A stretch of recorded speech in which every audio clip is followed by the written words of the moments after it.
internet of value at Ripple, we're thinking much bigger than just cross-border payments. It's kind of like Amazon with rare books in the early days. Just this market happens to be a $10 trillion market. We are at a historic turning point. Said in the past that you are doing for money what email did for communication. Moving the whole revolution forward. Take on it. There's trillions of dollars parked around the world. XRP. Is there a possibility that Ripple could take over Swift one day? Well, welcome back, ladies and gentlemen. So far, let's get right into today's video. The IMF and Ripple and its digital asset XRP are coiling up to do the unimaginable, and that is disrupt this brand new financial system they're about to introduce and start off with a clean slate. You will not believe this. Clean slate, that's coming straight from the IMF. They released a working paper yesterday, April 26, and you will not believe what they had to say. They even go on to mention Ripple. But it gets even more dramatic because they go ahead and reference other PDFs, which we're going to get into. And you're going to see how they used XRP's vision board on recently released paperwork. And you are going to see the bigger picture. You are going to see exactly where we're going to go. You do not want to miss a second of this. Let's set the tone. The director at the IMF, listen to what he has to say about tokenization and CBDCs. And indeed, our financial landscape is undergoing a profound transformation with the emergence of digital forms of payments, of which CBDCs, tokenized deposits, stablecoins, and other crypto assets. And many of these innovations don't fit into our traditional definition of money, and we're not certain at this stage if they deliver on the promises of faster, cheaper, more inclusive and more efficient payments, and if they can ever be called money. However, ignoring them is no longer an option. And to gain a better understanding of their impact on monetary policy, financial stability, and our international monetary system, we must measure them. As the MD highlighted, we need to bridge the data gaps that these new forms of payments have created to be able to formulate informed decision-making and to think of how to measure money in the new digital age. We're going through a major restructuring of the financial system, and a lot of people may find that boring. I mean, you just heard him speak. Who do you think listens to this man speak whatsoever, right? So, to every single one of you guys that are tuning in every single day, you guys are only making yourselves better by consuming knowledge that 99% of the world's population could give a rat's ass about, and that's a fact, okay? Let's get into it, okay? Let's start off with the groundbreaking clean slate that they're talking about. So here we have it. They go on to say CBDCs could simplify the intermediation chains and increase availability as they would operate 24/7 basis by starting a clean slate system designed to achieve interoperability between different jurisdictions and allowing for real-time payment service. Wow, go ahead and smash that like button.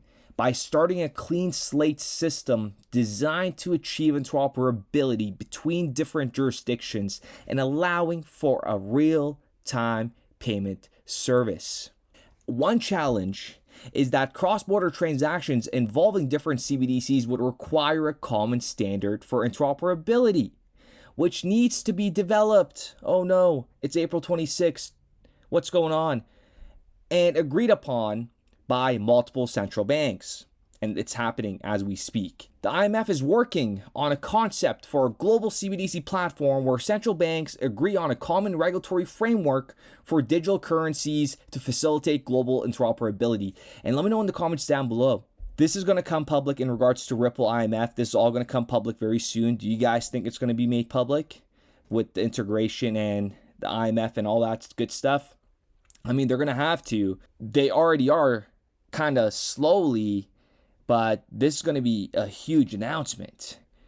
And look, they go ahead and reference Adrian and Mancini, which we're going to get into in a moment, okay? This is very, very important stuff.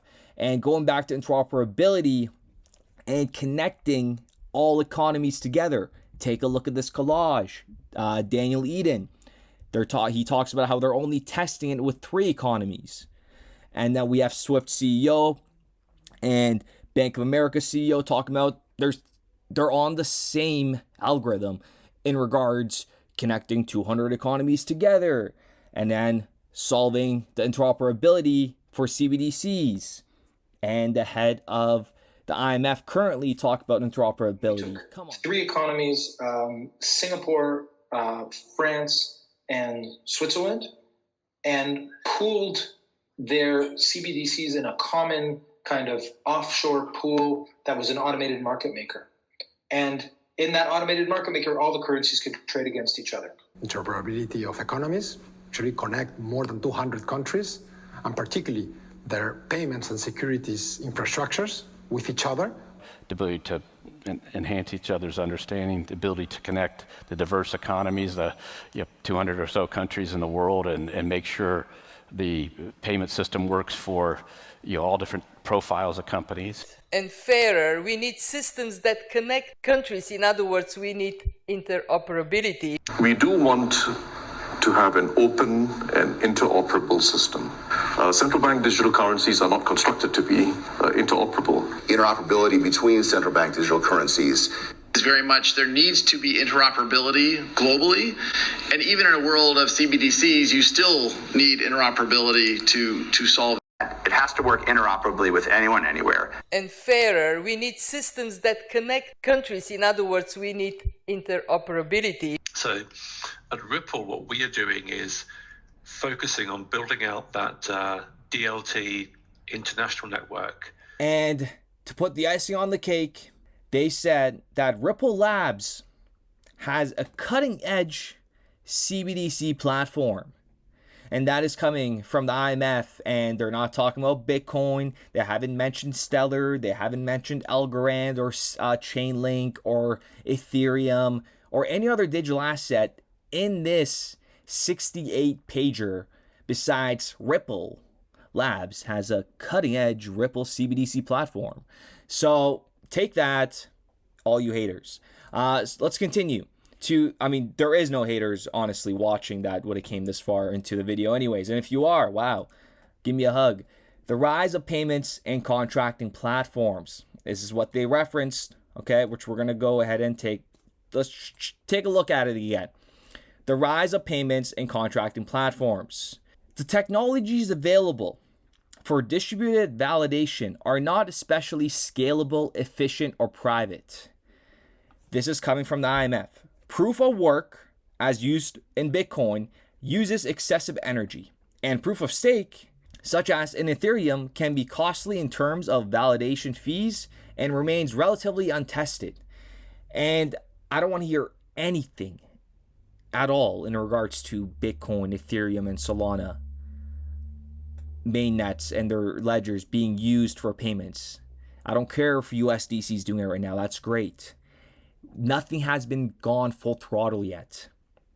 Just wait and see. That's all I got to say. But those systems have been mentioned many times by high reputable banks and corporations, the IMF, the WEF. They have stated multiple times, Bitcoin, Ethereum, they can never scale to be used for payments. And Solana will not work either. Let's continue on to them talk about an escrow model. A more plausible solution comes from the escrow model of platforms. The idea is to offer common ledger and governance arrangements, but to leverage existing forms of money, to leave the responsibility of monetary creation in the hands of those with the capacity and mandate to do so. 2 forms of money stand out as options: commercial bank money and central bank reserves. Ripple's escrow. What are they going to do with it? It's definitely being discussed on how they can utilize the escrow in terms of financial stability, because you could really create deep liquidity and financial stability by utilizing that escrow. But again, that is a gray area. I have no idea what they're going to do with it. Let me know what you guys think in the comments down below about the escrow. But getting to trust bridges and money flows.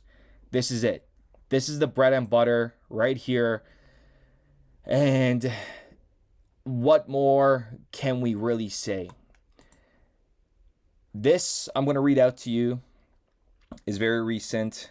And this PDF that I'm going to show you that was presented to the IMF in 2018 was at the time confidential, right? It says we got to get a written agreement from Ripple to get this out there.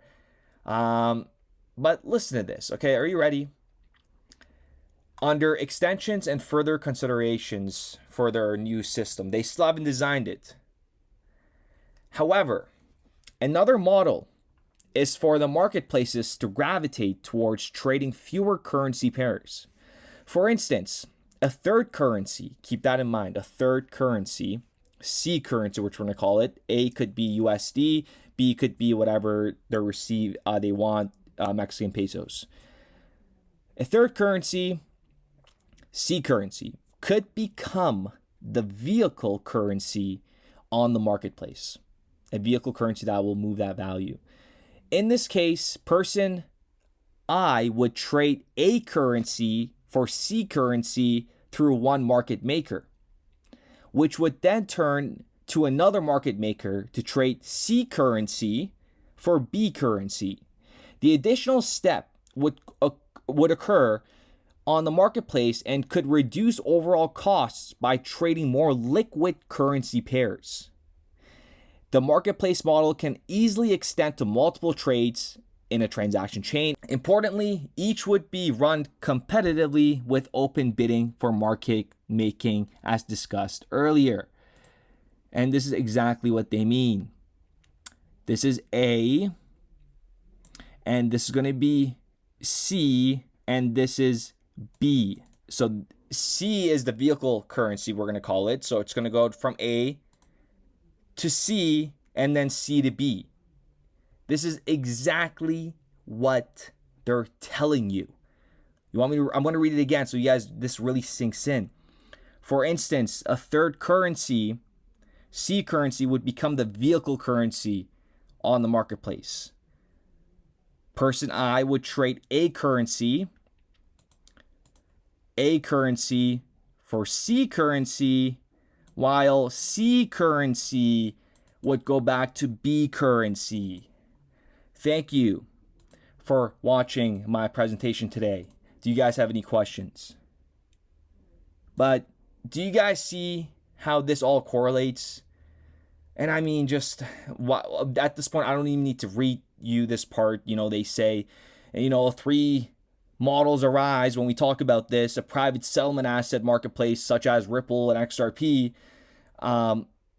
And they also say a public solution potentially run by a regulated private entity, which Ripple now is a regulated private entity, has key advantages and talks about all the benefits of them doing that.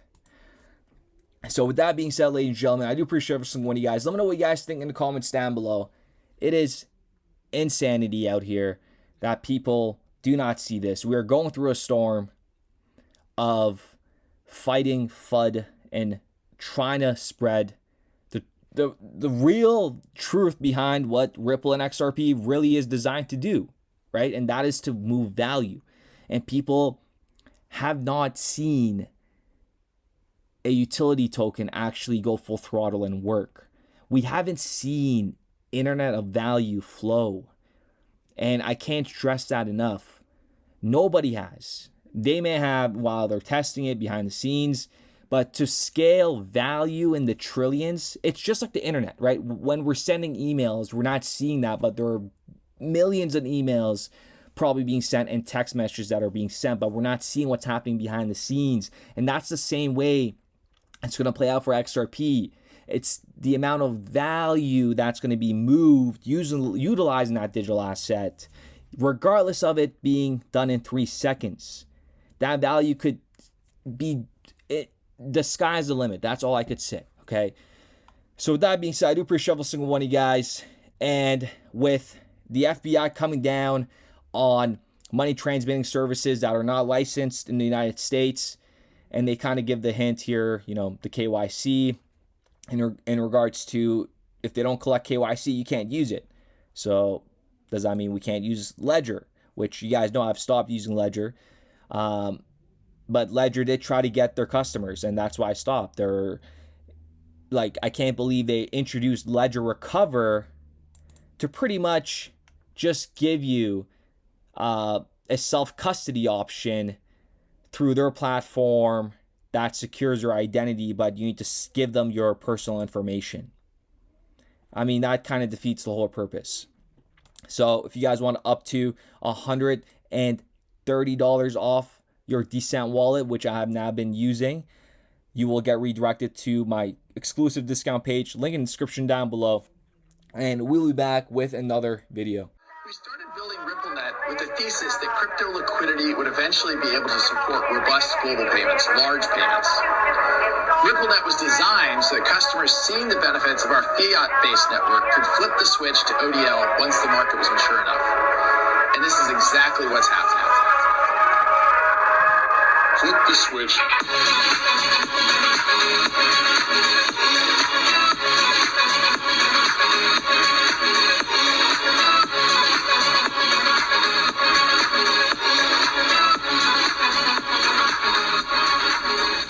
I think what we're building has, it's solving a real problem. And I think all of the tokens, my advice to anybody would be, understand the utility. If there's real utility and there's real value being delivered to a real customer, there will be value in the token.